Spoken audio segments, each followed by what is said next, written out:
വയസ്സിൽ ഞാൻ പുതിയ സ്കൂളിലേക്ക് മാറിയിട്ട് ടീച്ചർ പറഞ്ഞു കുറച്ച് ഡെയിലി റൊട്ടീൻ എടുക്കേ. അപ്പൊ ഞാൻ പറയാൻ പോകട്ടെ.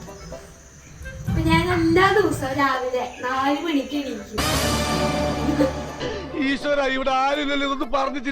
എന്നിട്ട് മിറ്റടിച്ച് വാരിയിട്ട് സ്കൂളിലേക്ക് പോകാനുള്ള കാര്യങ്ങളൊക്കെ ചെയ്യും. പിന്നെ പ്രാവശ്യം കൂടി എല്ലാം പഠിച്ചു നോക്കുന്നത് വയസ്സ്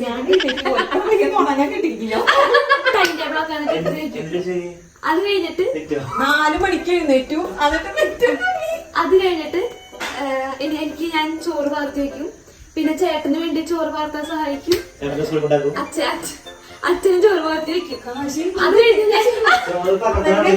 ഞാൻ ഫുഡൊക്കെ കഴിക്കും. പിന്നെ അമ്മയ്ക്ക് ഫുഡൊക്കെ ഇട്ട് കൊടുക്കും. അമ്മ എണീക്കണം. അപ്പൊ എണീറ്റിട്ടുണ്ടാവില്ല. അപ്പൊ ഞാൻ എല്ലാവർക്കും ചായ കൊടുക്കും, സ്നാക്സ് എന്തെങ്കിലുമൊക്കെ കൊടുക്കും. ഓരോരുത്തർക്ക് വരുമ്പോ കൊടുക്കും. അത് കഴിഞ്ഞിട്ട് ഞാൻ എല്ലാവർക്കും ഫുഡൊക്കെ ഇട്ട് കൊടുക്കും. അത് കഴിഞ്ഞ് അമ്മ വരുമ്പോ അമ്മയ്ക്ക് ഞാൻ പാത്രം സഹായിക്കും. അത് കഴിഞ്ഞ് അമ്മയോടൊപ്പം നിന്ന് പഠിക്കാൻ പോകേ 4 മണിക്ക് എണീറ്റേ. അത് കഴിഞ്ഞ് തുണിയൊക്കെ എടുത്ത് അലക്കാൻ 4 മണിയായിട്ടെങ്കിലും ദിവസം കണ്ടിട്ടുണ്ടാ.